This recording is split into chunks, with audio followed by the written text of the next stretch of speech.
అన్నగానికి మనసు ఉంటుంది అన్న ఎండు పెట్టినా పర్వాలేదు అంతకెళ్ళకున్న తీర పెట్టినా పర్వాలేదు అన్న అంతకెళ్ళకున్న నాడు పచ్చ రాజుల 10 మెట్లు పెడితే నా అన్నగారి సంసారం చల్లకుండా నాని చల్లని దీవెన పెట్టే బిడ్డలు రా నిద్రగా పోతురాని నాయి అన్న మేడలగా పోతురాని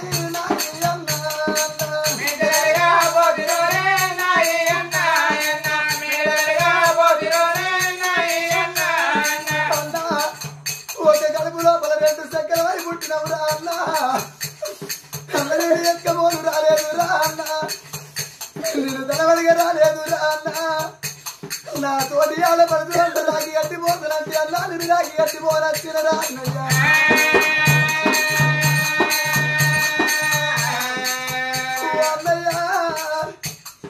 ఇలా నా తల్లి ఉన్నట్టుంటే అన్నో ఈ మాటలు బట్టే నా తల్లి ఓర్చుకుంటున్నారా అన్న ఇలా మా బాబు అందుకే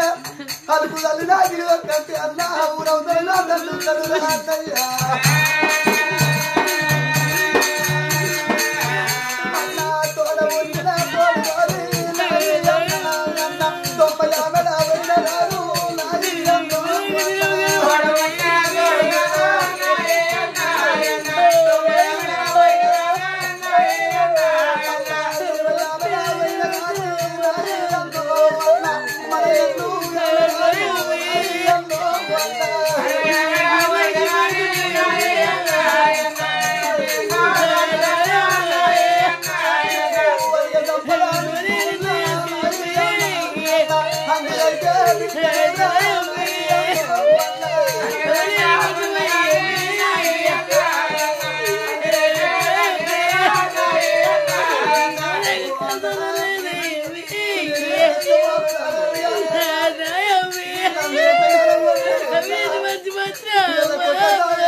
చేతితో నేను కొరికతో కొమ్ము దాపుతా కొమ్ము లోపల నీరు పిల్లలు ముక్కలు పోస్తే అది నాకు తల్లి గారు ఎవరి కలుపుకుంటారా అన్నయ్యా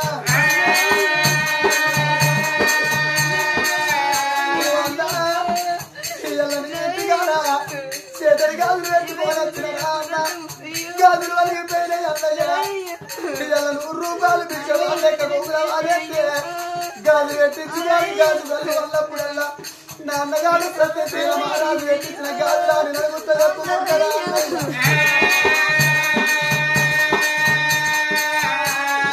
నీకు ప్రేమ ఉంటే 1000 రూపాయల కొమ్ము లోపల వారెత్తే రేపకల్లా శుభకార్యం జరిగినాడు తల్లి గారి సీరంతరు కావచ్చు వల్ల ఇలా పుట్టింటి పట్టు సీర అని చెప్పుకుంటారా అన్నయ్య అన్నయ్య అయినా నువ్వు కొట్టినా పర్వాలేదు తిట్టినా పర్వాలేదు నా తల్లుంటి మాట నీకు రాపోరు అన్న నా తండ్రి దూరం అయిపోయే అన్నకు వనికి రాని చెల్లెని ఉండేందుకు వనికి రాని చెల్లెని ఎందుకు అన్నయ్య కోరిక తోడ బిచ్చలు అన్నావు నేను బిచ్చలు అన్నేందుకో ఇవాళ నీ బంగారు చేత్తోనే 5 వీకెళ్ళ బియ్యం పోతే రేపకల్లా భగవంతుడు ఆడబిడ్డకు బాసింగ బలం పట్టుకొచ్చిన్నాను తల్లిగారు బియ్యం అని అడుగుతారు కావచ్చు ఈ 5 వీడికెళ్ళ బియ్యం కలుపుకోరు అన్నా నా తల్లిగారు బియ్యం అని చెప్పుకుంటారా